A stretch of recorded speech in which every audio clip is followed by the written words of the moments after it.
Y nada, para ello tenemos aquí pues a nuestro flamante ponente de este año, que es Sami Naïr, que es catedrático de Ciencias Políticas, director del Centro Mediterráneo Andalusí de la Universidad Pablo de Olavide de Sevilla, y es especialista en migraciones y creador del concepto de codesarrollo.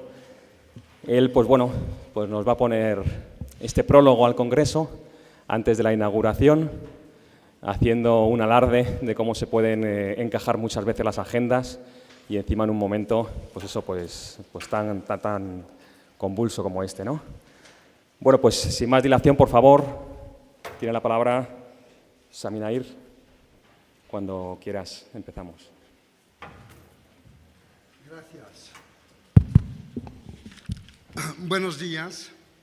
Gracias por esta presentación. Gracias por haberme invitado a estar con vosotros esta mañana para hablar de este tema tan importante del medio ambiente, de la toma de conciencia o no de los políticos. Gracias a las y los organizadores por haber pensado en mí. Debo confesarle primero una cosa. Es que yo no soy especialista de medio ambiente. Soy un ciudadano, creo poder decirlo sin pretensión, que ha tomado conciencia de la enorme importancia de lo que es medio ambiente para nuestra vida común y que desde años trabaja sobre varios otros campos, en varios otros campos del conocimiento, pero nunca de manera directa en medio ambiente.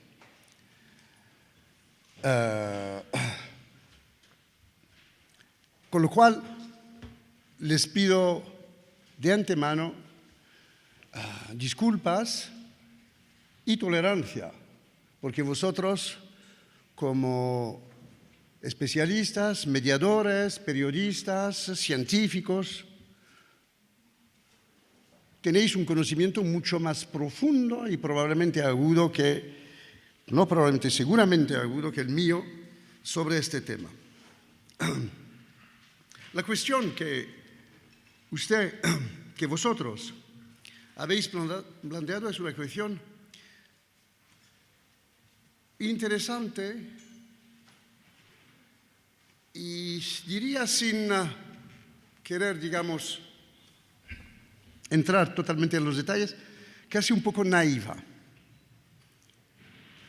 Pero creo que está hecho a propósito, por supuesto. El medio ambiente interesa a los políticos. Es una cuestión muy importante porque estos últimos 30, 40 años hemos visto que el medio ambiente se ha transformado en un tema político, un tema de movilización, de participación y de decisión en el campo político.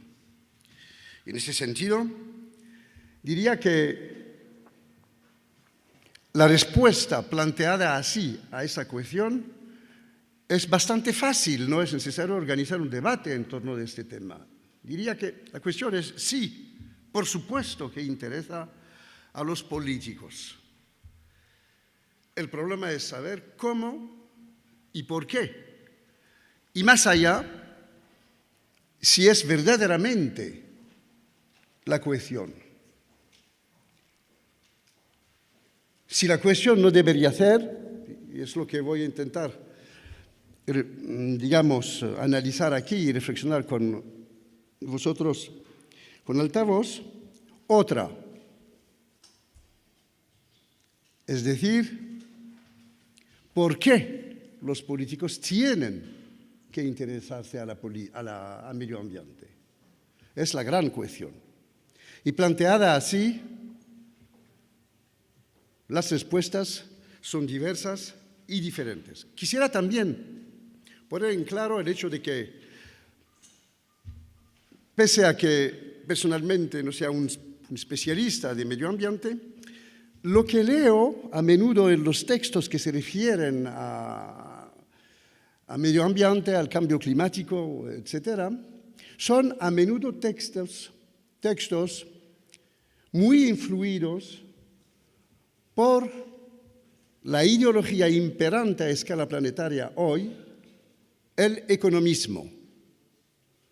Son textos y discursos que siempre vienen o van hacia una problemática económica, una problemática en la que el economismo imperante constituye en realidad el telón de fondo de la reflexión sobre este tema, o a una problemática esencialmente política.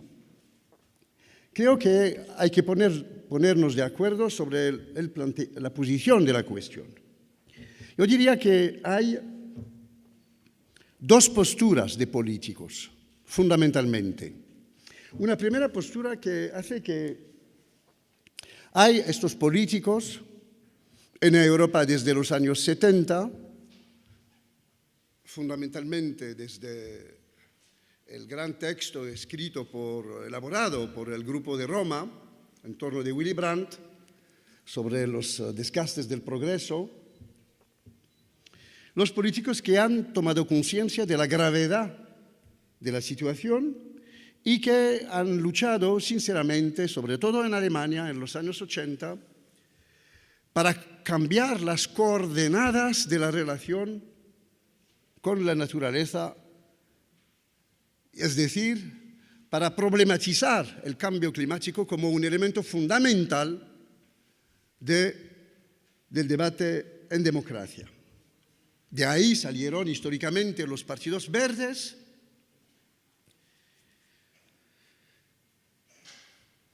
conscientes, aunque incluso hemos visto desgraciadamente históricamente que muchos políticos que han entrado en los partidos verdes se han transformado en políticos, para no decir politiqueros, y que al fin y al cabo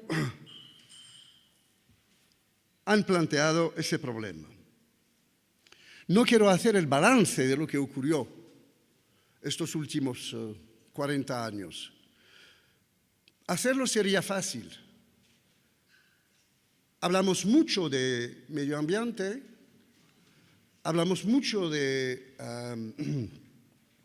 cambio climático, hay un discurso imperante, pero la realidad no deja de profundizarse de manera negativa y no podemos decir que hemos encontrado hoy en día una solución, una estrategia consensuada para actuar sobre la degradación del medio ambiente, pese a la militancia de los partidos políticos. Y hay otra clase de políticos, a la hora de plantear esa cuestión, que han tomado conciencia o no han tomado conciencia, pero que utilizan conscientemente el medio ambiente como un recurso político para conseguir una posición de poder a través de los votos de los ciudadanos. Eso es el precio que teníamos que pagar para la institucionalización de la temática medio ambiente en el sistema político, y con un objetivo que no es verdaderamente desarrollar una concepción profunda y amplia del medio ambiente como objetivo de la batalla política, sino en realidad utilizar la temática de medio ambiente para reproducir su poder político. Es un elemento muy importante. Es un elemento que hay que tomar en cuenta a la hora de analizar las posturas de los políticos. Personalmente yo lo he visto cuando tuve responsabilidades políticas en Francia, cómo unos partidos políticos se portaban para, conseguir fundamentalmente la reproducción de su forma partido y no como vectores de transformación de la política en términos de medio ambiente. Por eso, yo creo que es necesario plantear el problema de modo mucho más exigente que lo que vosotros estáis haciendo con esa pregunta. Lo digo con todo respeto y solidaridad. Y lo haré personalmente desde una perspectiva muy particular, no economista ni política. Lo haré desde una perspectiva filosófica. Soy filósofo y me parece que de formación, y me parece que es muy importante a la hora de reflexionar sobre medio ambiente tener el telón de fondo histórico y filosófico sobre esa cuestión, sin lo cual, sin este telón de fondo, no podremos, a mi parecer, plantear la cuestión en su núcleo. Medio ambiente tiene que ver con la totalidad social. Tiene que ver con una concepción global de la sociedad. Tiene que ver con, y lo voy a analizar, la sustancia del vínculo social. Dicho de otra manera, tiene que ver con la conformación de la comunidad humana,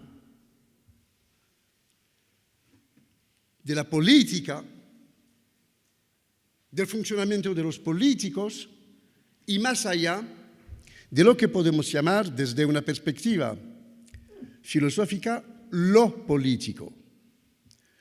Lo digo para empezar, sin una correlación entre la concepción de medio ambiente como elemento central del vínculo social y lo político, o sea, el vínculo social global, la manera de practicar, de poner en marcha, de organizar las relaciones intrasociales, no podremos solucionar, no podremos actuar de manera eficaz sobre este tema.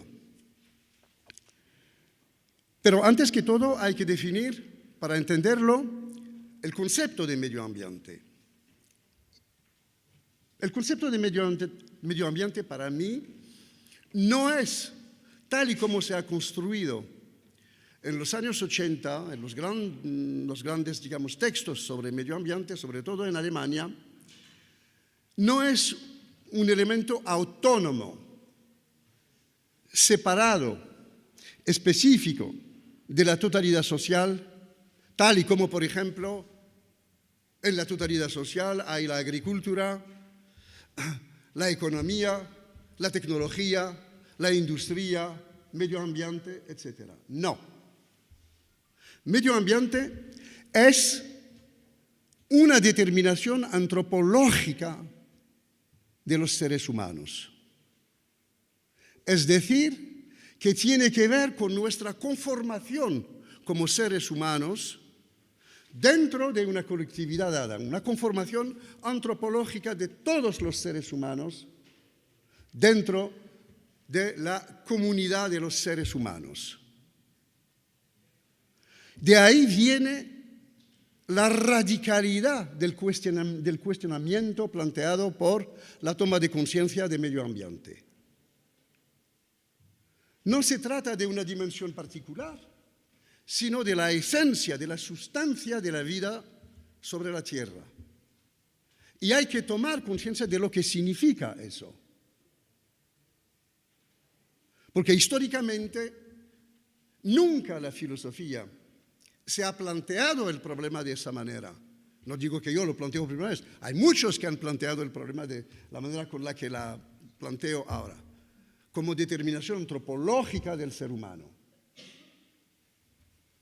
Es decir, que es la base fundamental sin la cual la existencia humana sería para hablar como mi amigo Edgar Morin, imposible sobre la Tierra. La Tierra, por antonomasia, es medio ambiente y el ser humano es producto de la Tierra, antes que todo. No de un espacio fronterizo, no de un estado, no de una familia, sino producto como ser antropológico de la naturaleza, de la Tierra. Y entonces, medio ambiente tiene radicalmente que ver con esta determinación antropológica fundamental.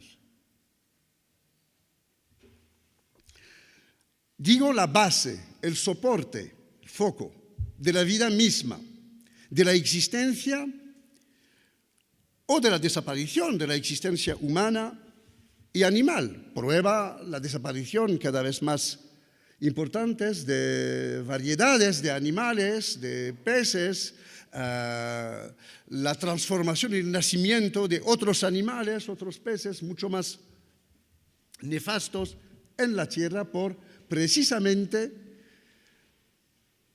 causa de lo que medio ambiente tiene que ver con la base, con ese terreno en el que estamos. Nosotros, los humanos. Digo que esa concepción del medio ambiente como determinación antropológica del ser humano no existe hoy y más aún hay pocos intentos de abrir esa vía del conocimiento, porque se trata de una vía fundamental del conocimiento humano y voy a dar unos ejemplos. La toma de conciencia de la importancia del medio ambiente ha sido históricamente el resultado solo de la toma de conciencia de la degradación de la naturaleza y de la escasez de los recursos humanos, de los recursos ecológicos. Todo el discurso imperante hoy, por un lado catastrofistas, por otro lado el discurso del agotamiento, tiene que ver con una problematización del medio ambiente a partir de la idea de amenaza, de la idea de peligro. Es justo, pero para mí es únicamente una consecuencia de la situación.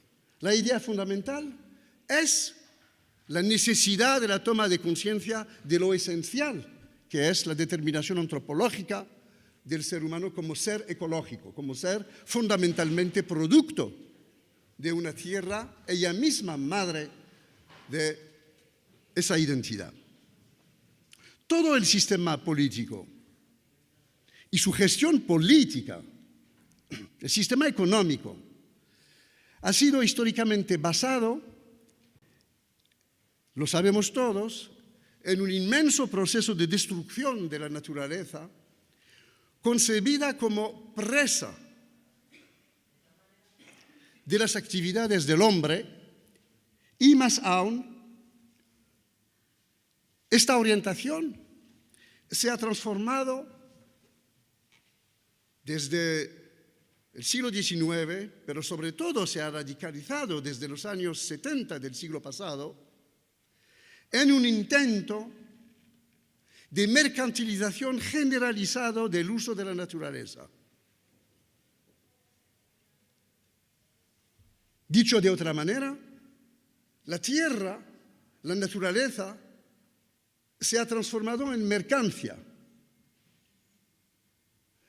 Y el ser humano, por supuesto, también se ha transformado en mercancía. Mercado de trabajo lo dice, la palabra mercado de trabajo lo dice todo. No entraré aquí en un análisis detallado sobre este tema, que me parece resulta obvio. Solo diré que esta actitud implica lo que podemos llamar el gran olvido en la existencia humana. El olvido de que, destrozando la naturaleza, estamos destruyendo al propio ser humano y sus posibilidades de existencia en el planeta, en la Tierra. Un olvido que no nos permite ver el resultado de nuestras acciones, todos, no solamente de los que mandan, en la tierra. Yo definiré así medio ambiente. Una determinación antropológica contrarrestada por el proceso de destrucción y de mercantilización del planeta. La política, ahora. Habéis planteado la cuestión de la política. ¿Qué es la política? Dentro de nuestra sociedad, la política está en general basada en una concepción rígida y bastante sencilla de los conocimientos desde, vamos a ver, el siglo XVII, y se considera la política como una esfera autónoma respecto a otras esferas, con reglas específicas, objeto de la supuesta ciencia política. Yo he enseñado durante 30 años la ciencia política, pero les confieso que nunca supe lo que significa ciencia. Política sí, pero ciencia política nunca pude entenderlo.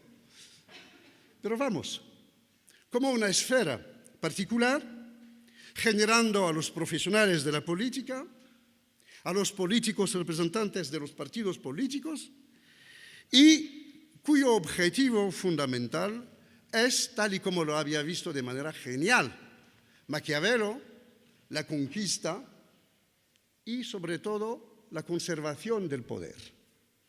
Conquistar el poder es una cosa, conservarlo es mejor. Y es el objetivo de todos los políticos. Un político es una persona que conquista el poder, pero cuya obsesión principal es conservar el poder. Es así. Y se considera que la política es una esfera autónoma, una esfera particular. Hay especialistas de la política. Max Weber ha escrito páginas extraordinarias, magníficas, sobre la profesionalización de la política, y los profesionales de la política sabemos todos cómo eso funciona. Y desde hace unos 40 años hemos visto, sobre todo a partir del ejemplo alemán, que para mí es paradigmático de lo que es una verdadera movilización en cuanto a medio ambiente, hemos visto el nacimiento de partidos políticos especializados en medio ambiente y en su institucionalización en el sistema político global. Legítima, a mi parecer.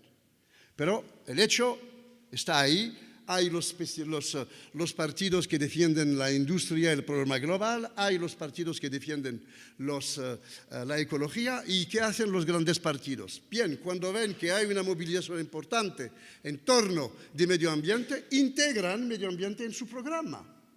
Y dicen, vamos a crear un apartado de medio ambiente en nuestro programa, pero como apartado, digamos, como un catálogo de mercancías que hay que vender en el mercado político a la hora de participar a las elecciones o de gobernar un país. Y, de hecho, medio ambiente se ha vuelto un elemento de la política. Pero creo que hay una gran diferencia entre la política, los políticos y lo político. Lo político ahora. Hago hincapié sobre ese concepto porque me permite desarrollar unas ideas, filosóficamente hablando, sobre el concepto de medio ambiente. Aquí tocamos un problema de fondo que tiene que ver con la definición de la vida en común, de nuestra vida en común.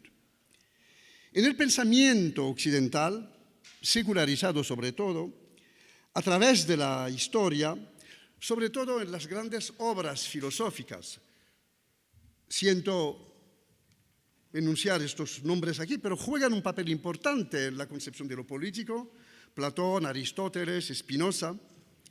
La definición de la comunidad humana, de lo que nosotros llamamos la sociedad, la definición de la comunidad humana era fundamentalmente política, porque se concibe el vivir común como un vínculo político, una mediación constitutiva de todas las relaciones intrahumanas. Es decir, una concepción en la que el poder y la realidad no son diferentes, van juntos. Van, sobre todo, si se articula esa definición de la política con la definición tradicional de la democracia, el demos kratos, el poder del pueblo. Y la política es el sistema de funcionamiento de este demos kratos, de este poder del pueblo. Aquí dos referencias claves, aunque pueden parecer incongruas, digamos, aquí son importantes. Platón ha escrito un libro muy esencial en su pensamiento que se llama precisamente Lo político. Lo político, no la política, lo político, un género político. Y define a lo político, os pido atención porque es importante para nuestra argumentación, define lo político como el hilo que une los diversos colores de una alfombra, la alfombra humana, alegoria de la sociedad, y define lo político como el movimiento de unificación de todos los colores de la vida humana para crear una magnífica alfombra. Lo político y el político que articula a lo político, entonces es el que tiene una función que, digamos, de unificación, crea un tejido en el que estos colores puestos uno al lado de otro no significan nada, pero entremezclado nos dan una magnífica alfombra. Eso es lo político para Platón. Es una concepción muy profunda, porque significa que lo político busca siempre no solamente el consenso, sino el acuerdo entre los colores. No mezclar colores que no van juntas. Es decir, que lo político trabaja con todos los aspectos de la vida común y debe entremezclar eso para crearnos esa magnífica alfombra. Más profundamente, diría, Aristóteles, el alumno de Platón, ha escrito un libro titulado La política. Y en este libro también intenta reflexionar sobre lo que es la política. Y es muy interesante que para Aristóteles la política es la actividad evidentemente de tejedor de lo político, acepta la definición de Platón, pero lo que le interesa a él es saber cómo funciona la comunidad humana, qué es una comunidad humana. Y es incapaz, en su libro, sobre todo en la parte 3 de la política, incapaz de definir la diferencia entre comunidad, Estado, urbe, conjunto. Utiliza una palabra que todos conocemos, la polis. La polis, de ahí viene la política, la polis es el conjunto de todos estos elementos.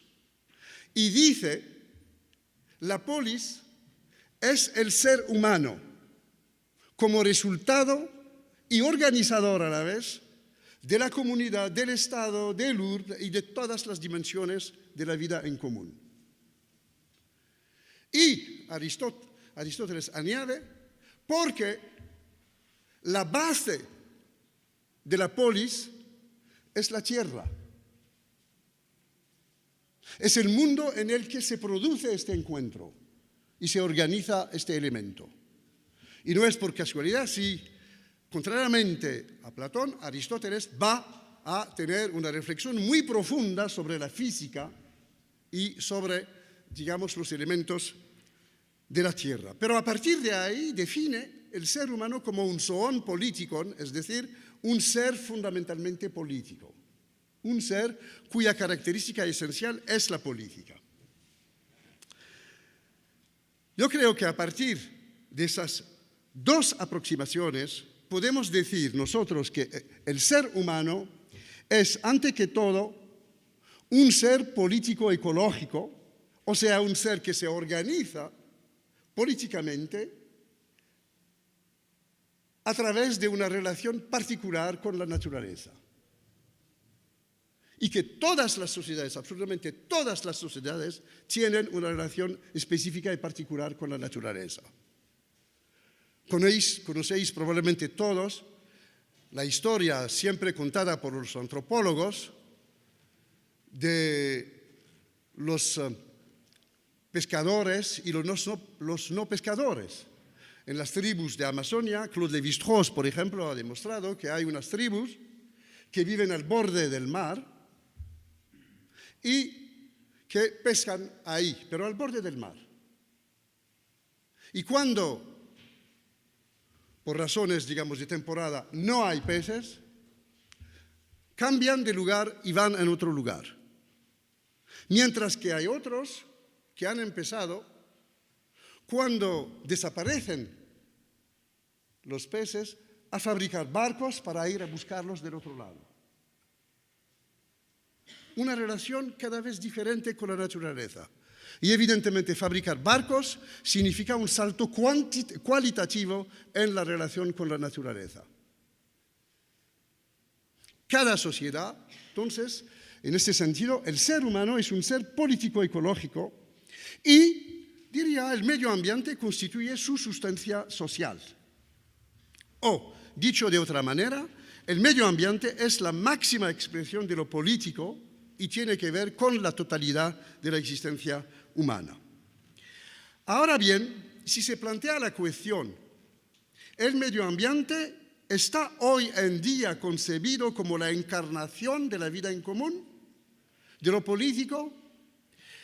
La respuesta será obviamente negativa. Obviamente. Se considera la ecología, el medio ambiente, solo como esferas particulares de la vida humana, no como la esencia de esta vida. Y por eso hablo del gran olvido. No existe hoy en día un conocimiento ni una toma de conciencia del medio ambiente como elemento político-ecológico o, si queréis, antropopolítico-ecológico de la existencia humana. Está considerado, en el mejor de los casos, como una coacción objetiva exterior de la vida humana y no como un elemento fundamental de esa vida. Creo que la toma de conciencia sobre este problema implica una revolución mental tan importante como la de la toma de conciencia de la igualdad de género en este siglo XX, el siglo XXI, o de la legitimidad de la diversidad humana en el planeta. Son dos elementos,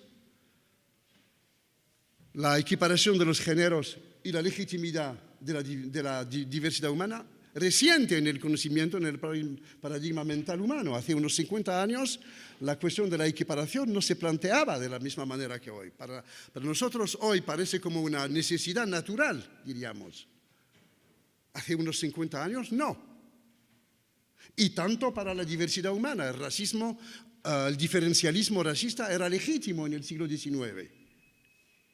Ahora es una postura, no hemos ganado la batalla, pero hay una toma de conciencia sobre la legitimidad de la diversidad humana. No hay diferencia de calidad entre un negro, un blanco, un amarillo, etc. Son seres humanos. Creo que, para decirlo de otro modo, necesitamos pensar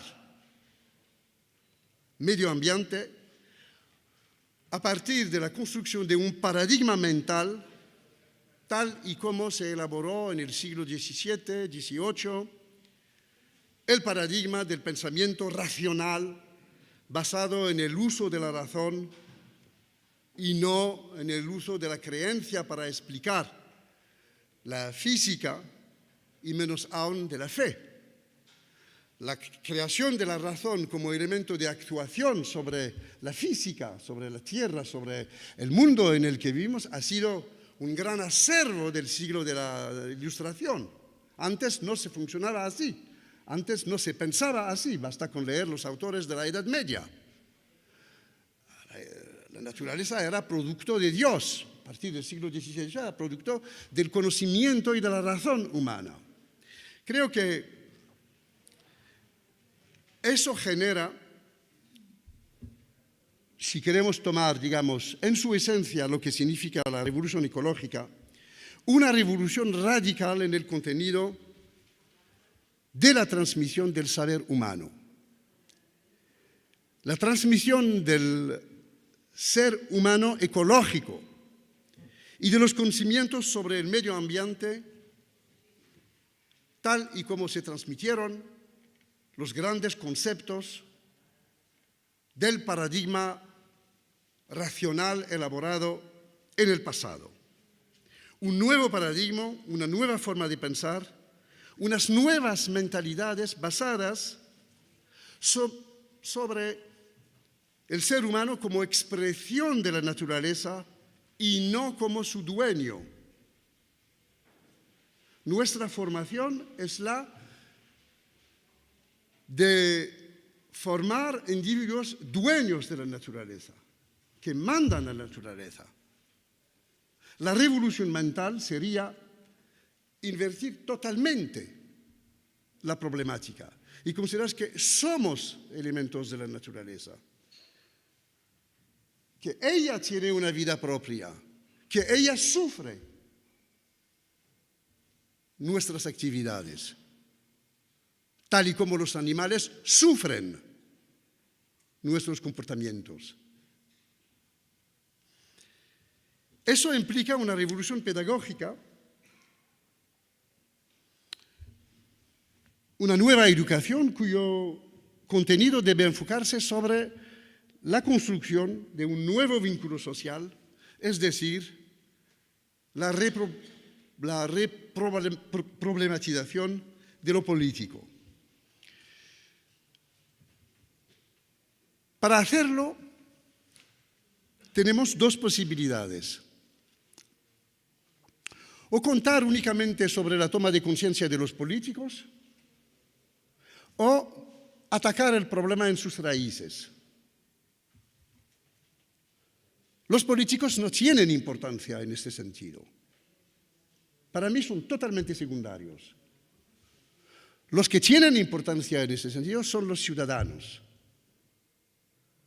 Y la revolución radical de la que hablo tiene que ver con la toma de conciencia y con la constitución de un ciudadano consciente y formado como consciente de su determinación antropoecológica, de su responsabilidad no solamente ética, sino de su responsabilidad como ser constitutivo de la comunidad. La toma de conciencia de la ecología, y Hans Jonas ha escrito un libro muy interesante, El principio de responsabilidad, un gran libro en los años 80, perdón, bueno, en Alemania 70, publicado en otros idiomas en los años 80, en el que reflexiona sobre este principio de responsabilidad, sobre todo en cuanto a la relación con la naturaleza. Y dice, tenemos una responsabilidad ética con la naturaleza, de la misma manera que tenemos una responsabilidad ética entre nosotros. Entre nosotros existe el bien y el mal. Entre nosotros y la naturaleza también debe existir el bien y el mal.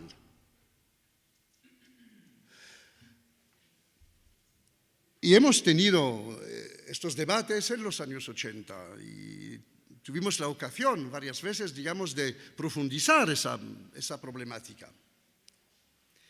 Hay que ir mucho más allá de la postura de Hans Jonas, porque si se dice se trata solo de una postura ética, significa que hay un libre albedrío del ser humano.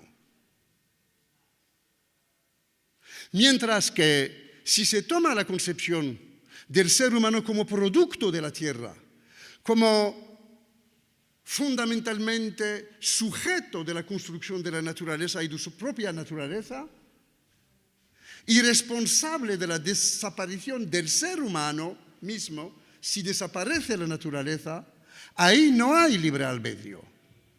Ahí hay coacción, hay obligación. Y es en este sentido que hay que trabajar para construir ese ciudadano consciente de su carácter antropoecológico. El pensador que ha mejor, en mi opinión, pensado, sin problematizarlo como nosotros con los conceptos del siglo XX, pero que lo había visto porque era genial y había tocado ese problema, es Spinoza en el siglo XVII, cuando habla del proceso de lo que llama el naturata naturens, la naturaleza naturalizada, para decirlo así, por el comportamiento del hombre. Naturata naturens. El hombre como producto natural de una naturaleza que lo natura. Esto nunca ha sido integrado en el conocimiento. Ha atravesado los siglos como si fuera algo totalmente, digamos, secundario.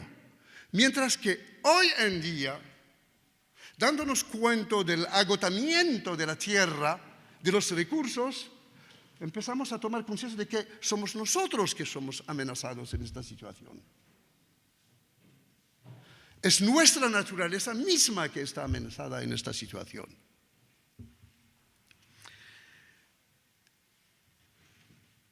La educación antropoecológica en este sentido del ser humano me parece que supera la dimensión ética y debe ser considerada como una necesidad casi biológica del ser humano, tal y como el beber y el comer.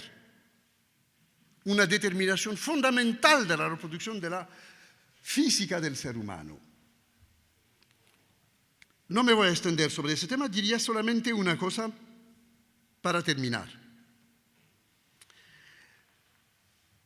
Con el agotamiento de los recursos naturales al cual hemos llegado hoy en día, debemos ser conscientes de que sin replantearnos totalmente, no solamente las políticas que ponemos en marcha, sino la educación y la cultura en cuanto al medio ambiente, nunca podremos parar la evolución destructora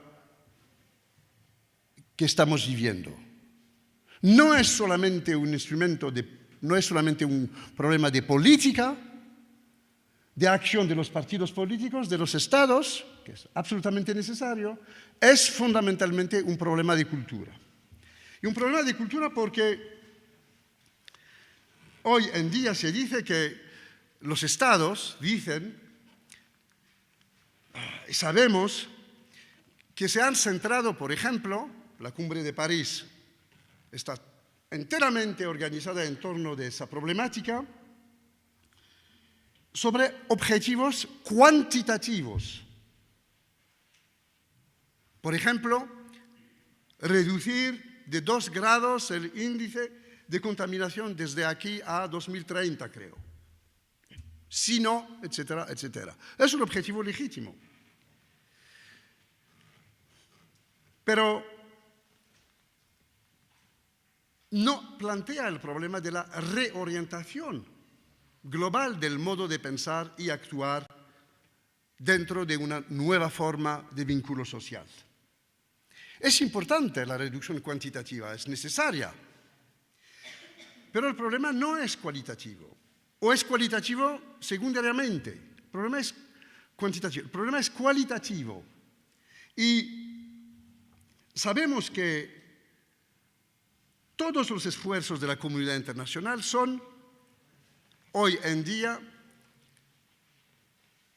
coaccionados por la lucha despiadada para la dominación económica y comercial a escala planetaria. Es la realidad de la globalización liberal en la que estamos. La globalización liberal considera a la naturaleza como una presa.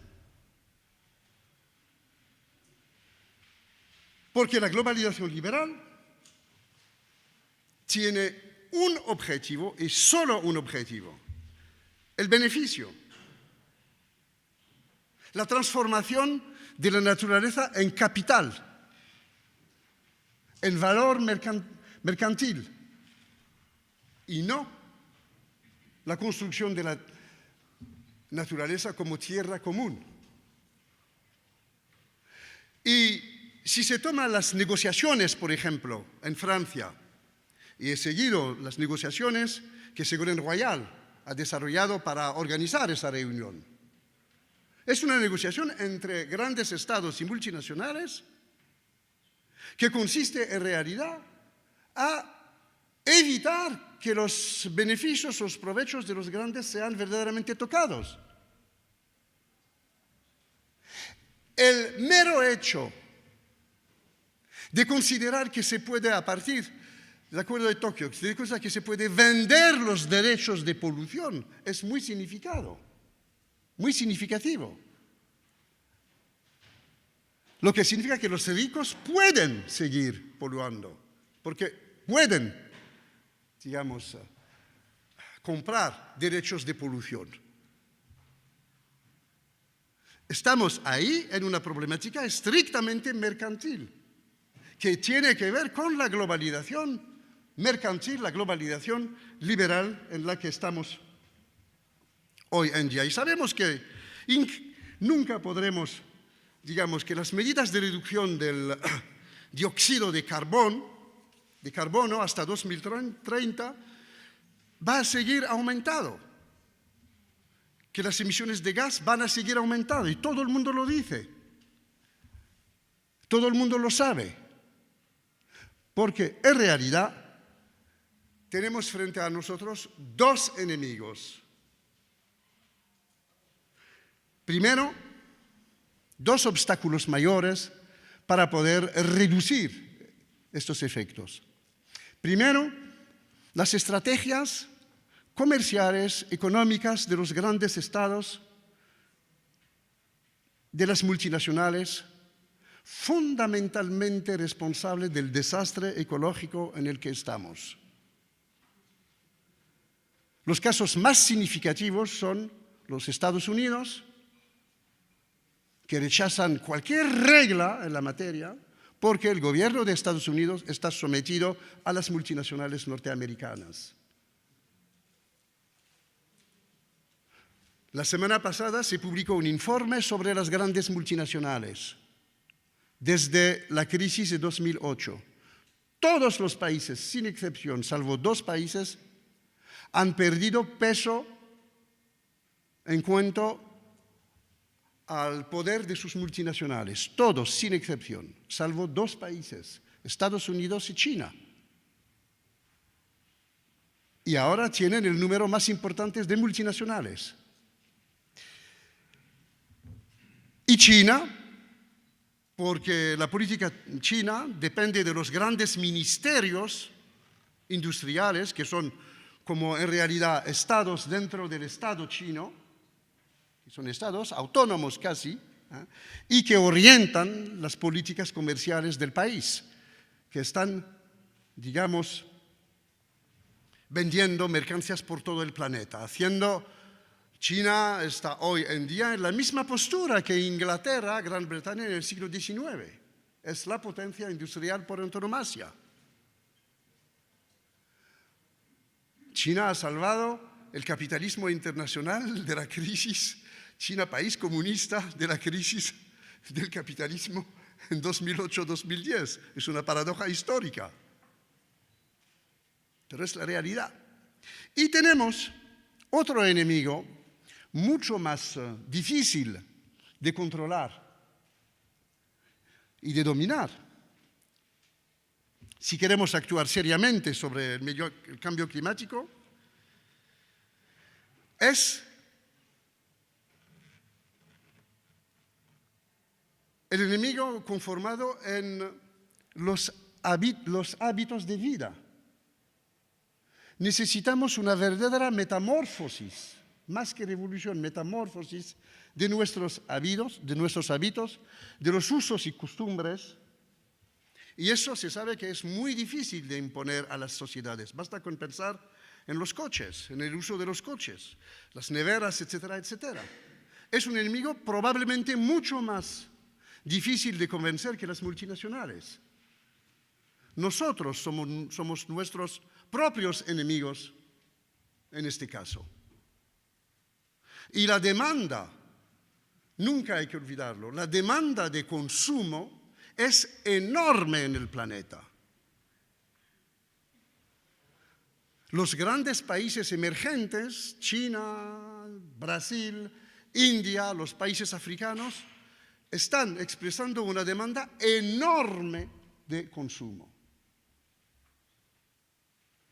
Se están preparando a un gran festival de consumo, de coches, de todo. Y es evidentemente lo que fortalece el poder de las multinacionales y el poder de las grandes industrias a escala planetaria. Es la realidad de nuestro mundo. Dicho de otro modo, será muy difícil de combatir los efectos del cambio climático, será muy difícil elaborar una problemática nueva sobre medio ambiente, será muy difícil elaborar una política consensuada a nivel transnacional que debe escapar de los estados, de manos de los estados, naciones, de las grandes multinacionales. Sabemos lo que hay que hacer, lo decimos desde hace 30 años. Se necesita un Consejo de Seguridad Climático Mundial que imponga un derecho ambiental universal.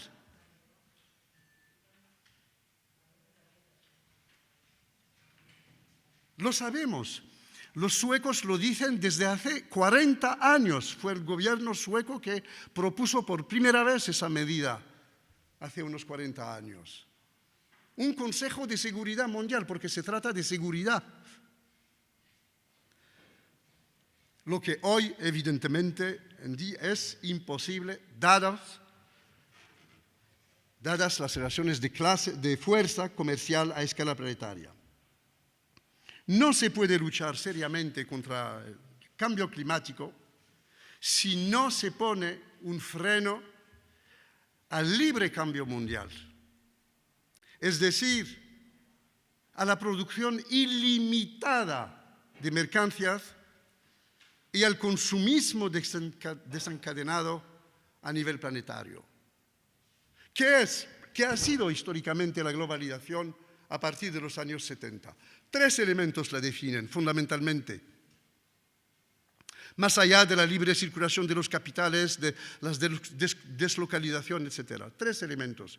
Producción ilimitada de mercancías,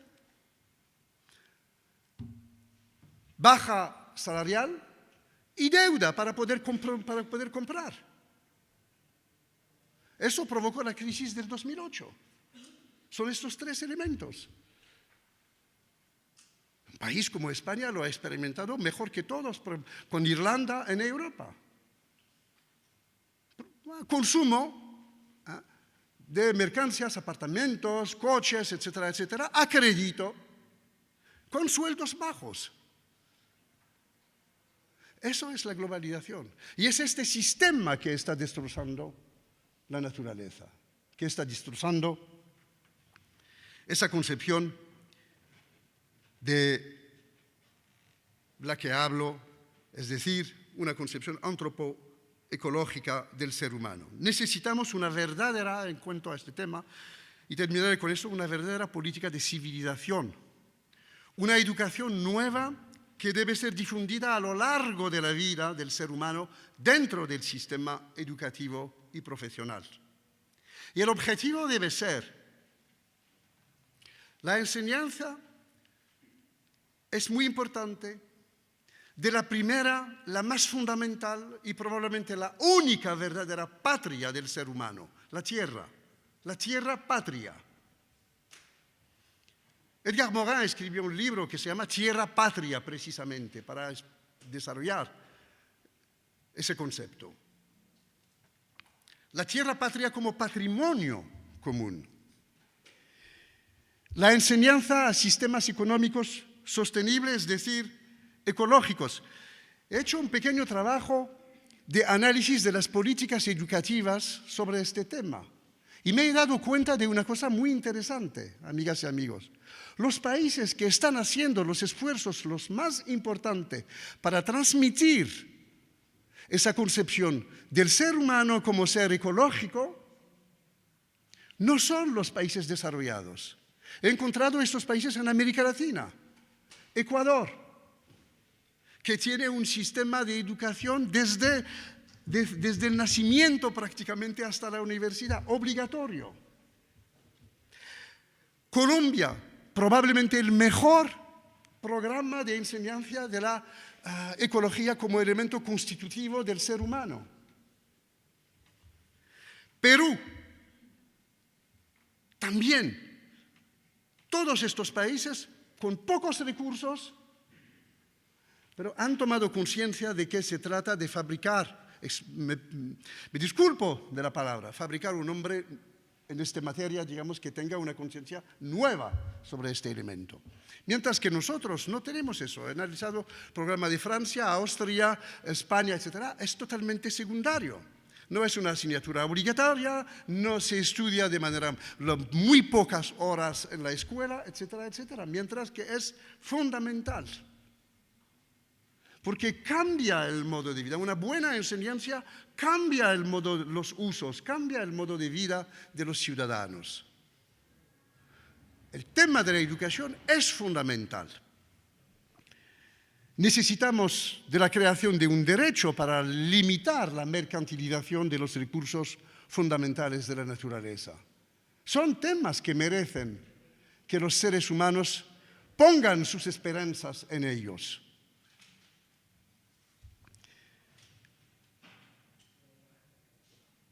Para terminar, diría que, si se me ha entendido bien, para mí, la educación medioambiental de la ciudadanía es la condición sine qua non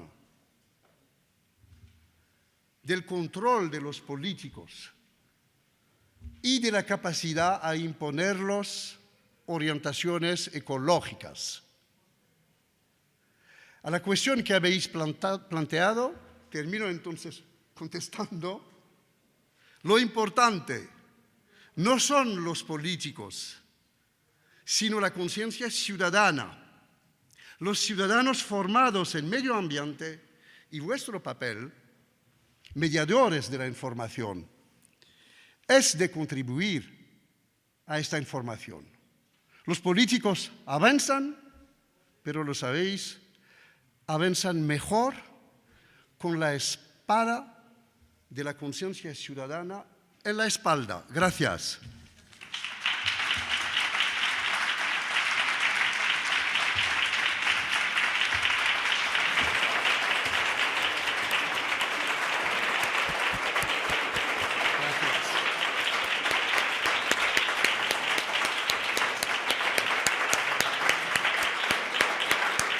Es un placer haber escuchado al profesor, un alimento nutritivo para el espíritu y el intelecto, del que seguro vamos a sacar todos los aquí presentes energías y mucha fuerza para hacer esa labor ingente que tenemos por delante.